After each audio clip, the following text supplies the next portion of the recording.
악포그만은 중앙각을 보기 위해서 자세를 한 차례 틀었기 때문에 순간적으로 이뤄지는 이 움직임에 제때 대응을 할 수가 없었어요. 그래서 그 살짝 멀어진 틈을 노리고 그대로 왼발로 슈팅을 시도할 수가 있게 됐습니다.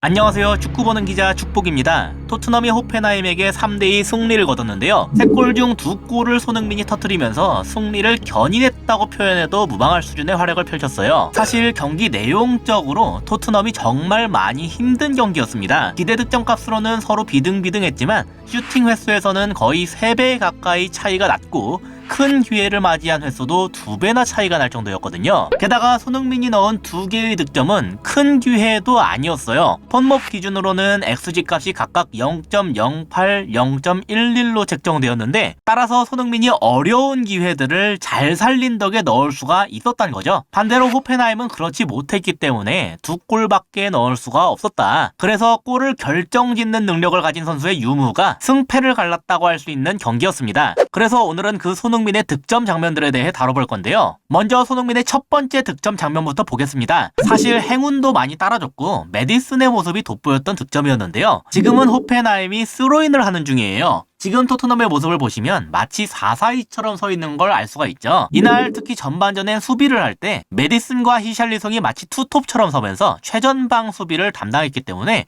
스로인이 이렇게 이루어지니까 히샬리송이 여길 압박하러 갔습니다. 그리고 그렇게 히샬리송의 압박을 받게 되니까 바로 이렇게 중앙 후방으로 볼을 돌리게 됐는데요. 연속적으로 여길 방해하기 위해서 메디슨이 뛰어가는 게 보이시죠? 다만 호펜하임의 선수가 둘이나 있는 데다가 볼 자체도 이 둘에게 훨씬 가까이로 가고 있기 때문에 사실 호펜하임이 쉽게 처리할 수가 있는 상황이었어요. 메디슨이 할 수 있는 것은 기껏해야 볼을 더욱 뒤로 돌리게 만드는 것 정도였는데 놀랍게도 이걸 메디슨이 먼저 잡아냈습니다. 이 두 선수가 모두 제가 잡겠거니 하고 미뤘기 때문에 발생된 일이었어요. 명백한 호펜하임 선수들의 안일한 판단에서 나온 치명적인 실수였고 덕분에 토트넘은 예기치 못하게 기회를 잡을 수가 있게 된 건데요. 그럼에도 메디슨의 앞에는 여전히 2명이나 있기 때문에 메디슨이 직접 볼을 물고 뚫고 가는 것은 아주 힘든 일이었습니다. 그래서 다른 선수한테 넘겨야 됐는데 사실 지금 상황으로만 보면 메디슨 기준 오른쪽이 더 좋아 보이죠? 숫자상으로 히샬리송과 쿨루셉 둘이나 뛰고 있기 때문에 둘 중 하나는 무조건 노마크맨 상태로 볼을 잡을 수가 있는 상황이잖아요. 심지어 호펜하임 선수들이 모두 이쪽을 열어줬기 때문에 지금 화면에서 보이진 않지만 여기에서 프리하게 달리고 있는 쿨루셉한테 줄 것이라고 생각했는데요. 여기에서 메디슨이 놀랍게도 손흥민 쪽을 선택했습니다. 분명히 위치만 놓고 보면 측면에 있는 쿨루셉보다 중앙에 있는 손흥민이 득점을 노리기가 훨씬 좋긴 하지만 여기로 향하는 길목은 호펜하임 선수들이 모두 막고 있는 데다가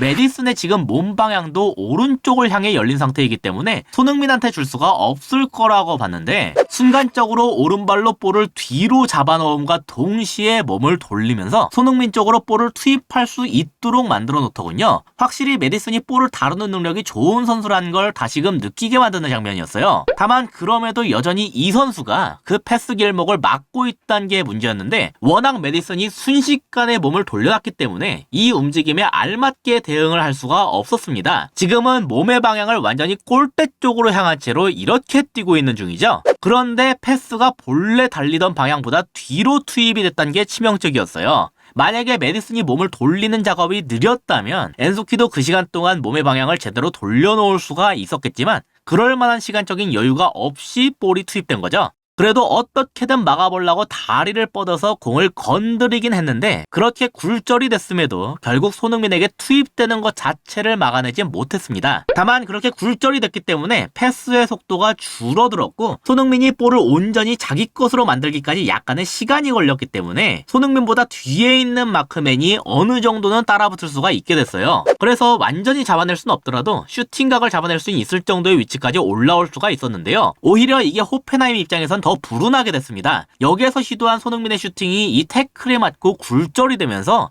골키퍼가 예측한 방향과 크게 벗어나게 됐거든요. 원래라면 반대편 측면으로 공이 가야 되는 게 맞고 골키퍼도 이렇게 올 것이라 예측하고 자세를 잡았는데 오히려 공이 굴절되면서 골키퍼의 키를 넘어가는 슈팅이 되어버렸고 여기에 반응을 하지 못하면서 득점을 허용하게 됐다. 따라서 이 손흥민의 첫 번째 득점은 손흥민 개인의 능력도 물론 좋았지만 호펜하임 수비수들의 서로 볼 처리를 미루려고 했던 안일한 판단과 메디슨의 성실한 압박, 그리고 어려운 상황에서도 개인의 능력을 활용해 손흥민에게 넘겨주는 이런 모습과 함께 상당한 행운이 같이 작용한 득점이었다. 그렇게 정리할 수가 있겠네요. 손흥민 개인의 능력 비중이 높았던 건 이 두 번째 득점이자 팀을 승리로 이끈 결승골 때의 모습이었는데요. 이번에도 호펜하임의 실수로부터 시작됐어요. 딱 봐도 측면으로 보내서 풀면 되는 그림이었는데 이걸 굳이 무리하게 중앙으로 투입하려다가 정확하게 여기에 있는 벤탄쿠르에 의해 끊기면서 시작됐거든요. 지금 그래도 여길 보면 4대4로 뭐 최소한 똑같은 숫자로 막을 수 있지 않을까 싶기도 하지만 이 손흥민 옆에 있던 선수가 공격 가담을 하기 위해 앞으로 뛰고 있었기 때문에 호펜하임이 수적으로 부족한 상태로 역습을 당하게 됐습니다. 최악의 경우엔 토트넘 5명을 호펜하임 3명으로 막아야 되는 그림까지 될 수가 있었어요. 다만 여기서 벤탄쿠르가 직접 끌고 올라가는 게 아니라 재빠르게 무어한테 넘겼고 메디슨도 전방으로 올라가는 게 아니라 약간 뒤에서 천천히 올라가면서 토트넘 공격진 3명과 호펜하임 3명이 1대1로 붙는 구도가 됐습니다.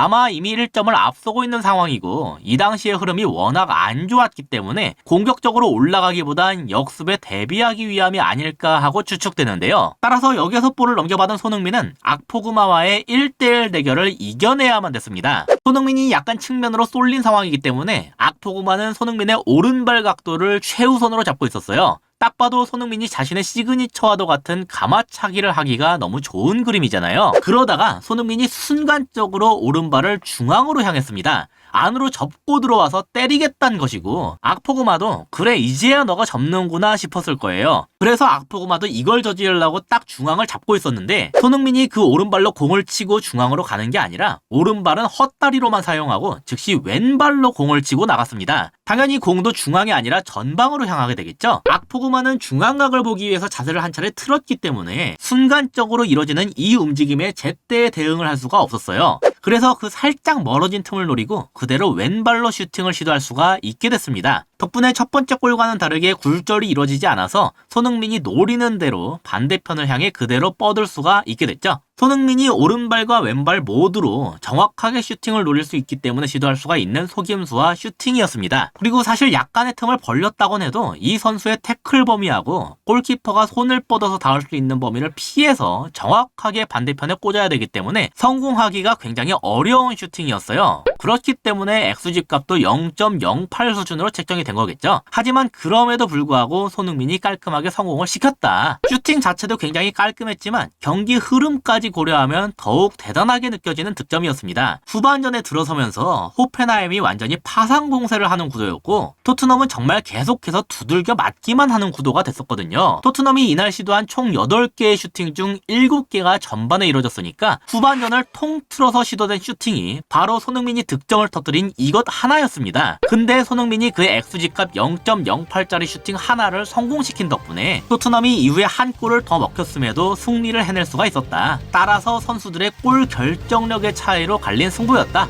그렇게 정리할 수가 있는 경기였어요. 이상으로 오늘의 영상을 마치도록 하겠습니다. 시청해주셔서 감사합니다.